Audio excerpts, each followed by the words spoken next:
आज Doubtnut app download करें। Doubtnut पर अपने सभी गणित, रसायन विज्ञान, भौतिक विज्ञान और जीव विज्ञान के डाउट्स का करो सफाया। बस प्रश्न की फोटो खींचो, एक ही प्रश्न को क्रॉप करो और तुरंत वीडियो सोल्यूशन पाओ। अभी डाउनलोड करें। इस प्रश्न में बोला गया है समीकरण x की 2 बटे 29 घटा p जमा y की 2 बटे में 4 घटा p बराबर 1, जबकि p का मान 4 और 29 के बराबर नहीं हो सकता, निरूपित करती है। यदि हमें इसमें से बताना है इन चार विकल्प में से कौन सा विकल्प सही होगा।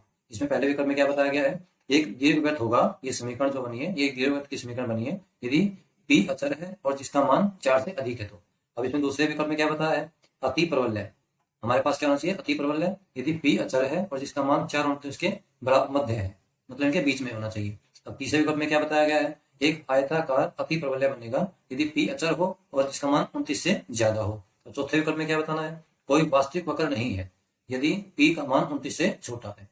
तो हमें देखना है इनमें से कौन सा विकल्प सही होगा। सबसे पहले हम बात करेंगे दीर्घवृत्त की। ये दीर्घवृत्त की समीकरण कब हो सकती है, उसके लिए हमारे पास क्या क्या शर्तें होती हैं।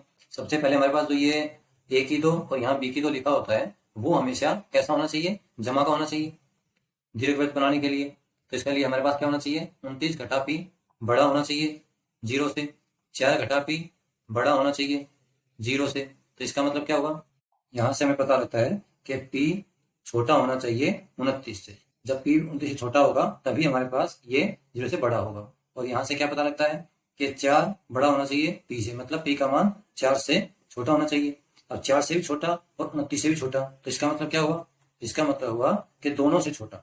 इसका मतलब दोनों से छोटा होना चाहिए, मतलब p का मान 4 से छोटा यहाँ पे होना आवश्यक है, जरूरी है। जबकि यहाँ पे लिखा है कि p का मान 4 से बड़ा है, तो इसका मतलब ये हमारा विकल्प गलत है। यदि p का मान 4 से बड़ा होगा तो यहाँ पे जो संख्या होगी वो हमारे पास घटा की हो जाएगी, क्योंकि p का मान हम उदाहरण के तौर पे मान लेते हैं p का मान 5, तो 4 घटा 5 करने पे क्या आएगा, घटा 1। और जबकि हमारे पास दीर्घवृत्त की समीकरण में यहाँ पे घटा होता ही नहीं, तो इसलिए ये विकल्प हमारा गलत है। अब हम आते हैं दूसरे विकल्प पे। दूसरे विकल्प में हमारे पास क्या दिया गया है, एक अति प्रबल्य। अति प्रबल्य की समीकरण के लिए हमारे पास क्या क्या शर्तें होती हैं वहां पे हम देखते हैं। यहाँ पे हमारे पास या तो y की 2 वाला पद यहाँ घटा होता है या फिर यहाँ घटा होता है, इनमें से कोई एक रकम घटा में होती है। तो उसके लिए हमें क्या चाहिए होगा, यहाँ पे 29 घटा p गुणा 4 घटा p। हम उसे कह सकते हैं कि ये 0 से छोटा होना चाहिए। ये 0 से छोटा तभी होगा जब या तो ये घटा का होगा या फिर ये वाला घटा का होगा। अब इसके लिए हमें यहाँ बताया गया है कि जिसमें p का मान 4 और 29 के मध्य होगा। अब यदि p का मान 4 और 29 के मध्य होगा तो क्या होगा, हम यहाँ पे मान लेते हैं p बराबर कुछ भी मान लेते हैं 10, तो 4 और 29 के मध्य है। तो इस प्रकार यदि हम इसको देखें तो क्या हमारे पास ऋणात्मक आता है। यहाँ से देख सकते हैं 29 घटा 10 19 हो गया, 4 घटा 10 घटा 6 हो गया, तो इस प्रकार हमारे पास ऋणात्मक आ गया। मतलब कहने का ये हुआ कि हमारे पास यहाँ पे p का मान यदि हम 29 और 4 के मध्य का मान रखते हैं तो ये रकम जो होगी हमारे पास y के 2 के नीचे जो होगा ये ऋणात्मक आ जाएगा। तो ये हमारे पास समीकरण किसकी बन जाएगी, अति प्रबल्य की, और ये हमारे पास धनात्मक आ जाएगा। तो इस प्रकार दूसरा विकल्प हमारा सही है। अब हम आते हैं तीसरे विकल्प पे। इसमें लिखा है कि आयताकार अति प्रबल्य, जबकि p का मान 29 से ज्यादा है। अब यदि हम देखें तो आयताकार अति प्रबल्य के लिए क्या होना चाहिए, ये दोनों संख्याएं हमेशा बराबर होती हैं, और अति प्रबल्य के लिए यहाँ पे क्या होता है, घटा हो जाता है।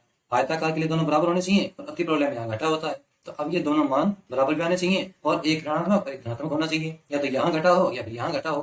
तो उसके लिए अब इसने बोला है कि p का मान 29 से ज्यादा है। तो क्या 29 से ज्यादा रखने पर ऐसा कुछ आता है, अभी हम देख लेते हैं इसमें रख के। यदि हम p का मान 29 से ज्यादा रखें, जैसे मान लो 30 यहाँ पे रखें, तो क्या आएगा 29 घटा 30, यहाँ पे क्या आएगा 4 घटा 30, तो यहाँ से तो आ रहा है घटा के 26, यहाँ से आ रहा है घटा का 1, यहाँ तो दोनों ही घटा में आ गए, दोनों ही ऋणात्मक है, और दूसरा दोनों बराबर भी नहीं है, तो इसका मतलब आयताकार अति प्रबल्य नहीं हो सकता। तो इसलिए ये विकल्प हमारा गलत है।